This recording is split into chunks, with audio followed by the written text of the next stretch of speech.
Nós somos os únicos humanos do universo.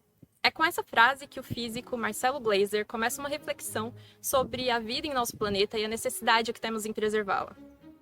O ponto dessa frase não é, de forma alguma, colocar o ser humano em um nível superior de existência, mas sim nos fazer refletir sobre a nossa própria existência. Em algum momento, você deve ter estudado que, segundo a teoria da seleção natural de Darwin, os seres se adaptam ao meio em que vivem.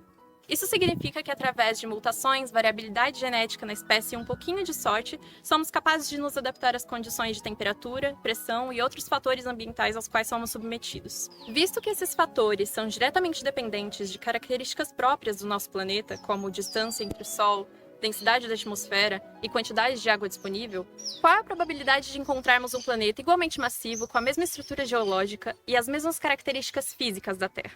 Qual é a probabilidade de encontrarmos outra espécie que tenha se adaptado da mesma forma que a nossa, que possua mãos como as nossas, as mesmas conexões sinápticas e a mesma forma de expressar raiva, amor ou felicidade? Infelizmente, não é hoje que iremos responder a essas perguntas. Essa introdução cheia de reflexões tem como principal objetivo anunciar a nova série do canal sobre física do corpo humano.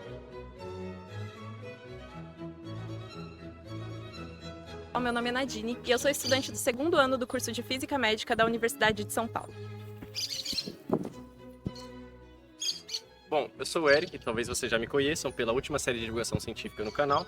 E agora nós vamos para a nossa próxima série de vídeos sobre física e corpo humano, que será apresentada pela Nadine, como vocês acabaram de ver.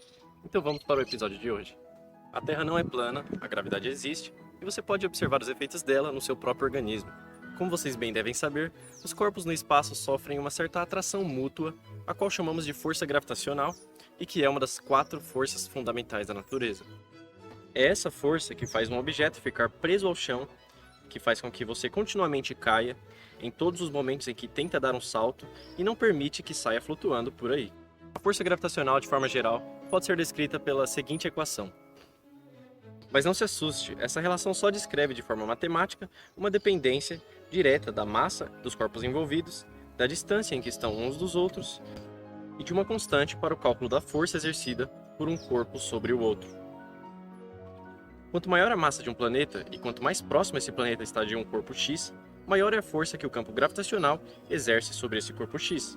Da mesma forma, a força gravitacional não será tão grande se X for muito pequeno e a distância entre eles for ainda maior. No dia a dia, pode parecer difícil perceber outros exemplos referentes à forma com que esse efeito gravitacional afeta o seu corpo. E pode parecer difícil também perceber como o seu corpo depende dele. Porém, existem várias outras circunstâncias em que podemos vislumbrar essa força fundamental. Você com certeza deve ter vivido alguma situação em que estava deitado e, ao se levantar muito rapidamente, acabou se sentindo um pouquinho tonto. Esse fenômeno é conhecido como hipotensão ortostática e ocorre pois, por conta da força gravitacional, existe uma diferença na pressão arterial entre o momento em que está deitado e o momento em que se levanta com rapidez. Quando você fica de pé, a maior parte do sangue fica temporariamente acumulada nos membros inferiores do seu corpo, de modo que seu coração faz um trabalho consideravelmente maior para fazer com que a pressão volte ao normal, considerável o suficiente para te deixar tonto.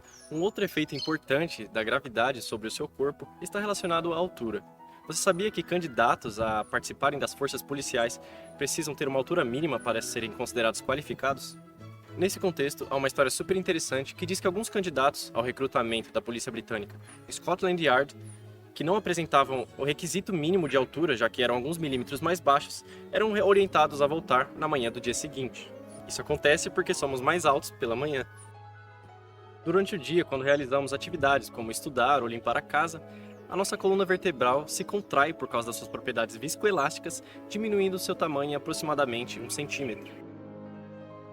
Porém, durante a noite o nosso corpo relaxa e a coluna já não precisa suportar todo aquele peso que é exercido sobre ela durante o dia, recuperando então o centímetro perdido. Isso significa que sim, você consegue avaliar os efeitos da gravidade no seu próprio corpo usando apenas uma cama e uma trena.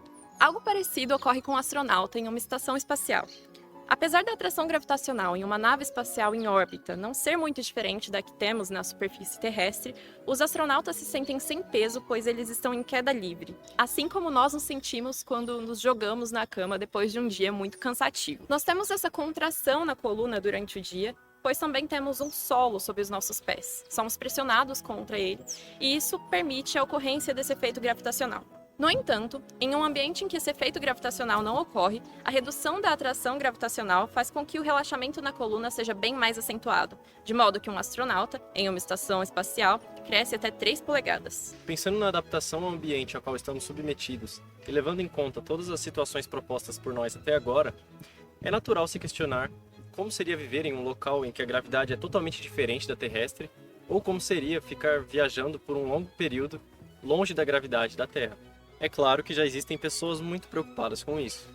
No final de 2016, o astronauta da NASA Scott Kelly retornou ao solo terrestre depois de 340 dias no espaço. O Scott tinha um irmão gêmeo, que também era astronauta, só que nesse caso permaneceu na Terra enquanto ele estava em órbita para que se fosse possível estudar as principais diferenças entre alguém que fica muito tempo na microgravidade e alguém que nem sequer tirou os pés do chão. Como era de se esperar, Scott voltou 4 centímetros mais alto que seu irmão gêmeo. Mas essas não foram as únicas diferenças encontradas entre os irmãos.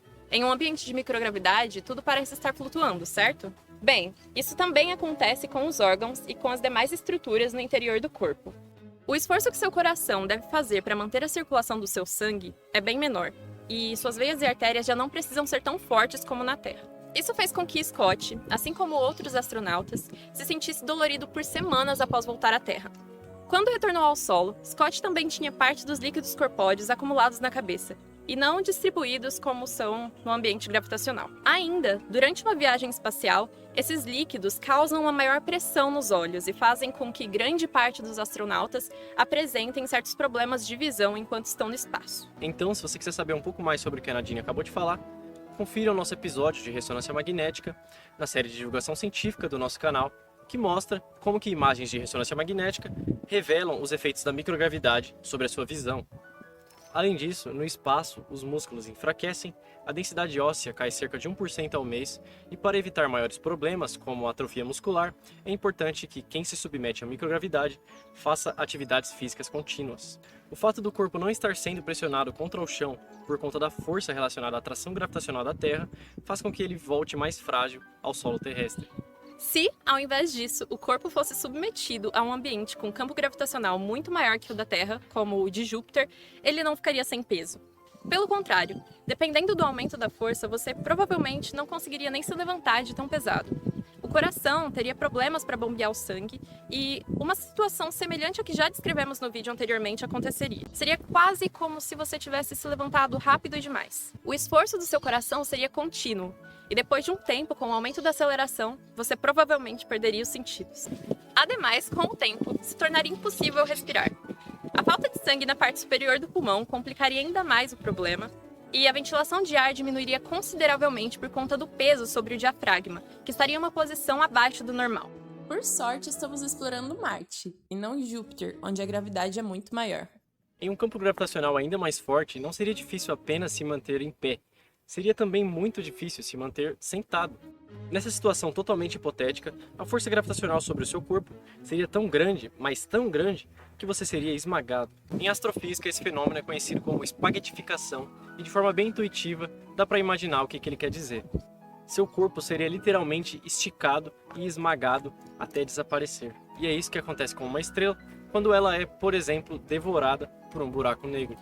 Voltando agora para o primeiro ponto do vídeo, e para situações cotidianas um pouco menos mirabolantes, podemos perceber o quão dependentes somos da natureza em que evoluímos. Caso fôssemos para qualquer outro lugar do universo, e considerando o tempo demorado de adaptação que teríamos que enfrentar, deveríamos tentar reproduzir as condições de vida na Terra, para que pudéssemos viver de forma minimamente confortável. Se fôssemos em uma viagem para Marte, ou para qualquer outro canto do universo, nós sairíamos da Terra, mas a Terra dificilmente sairia da gente.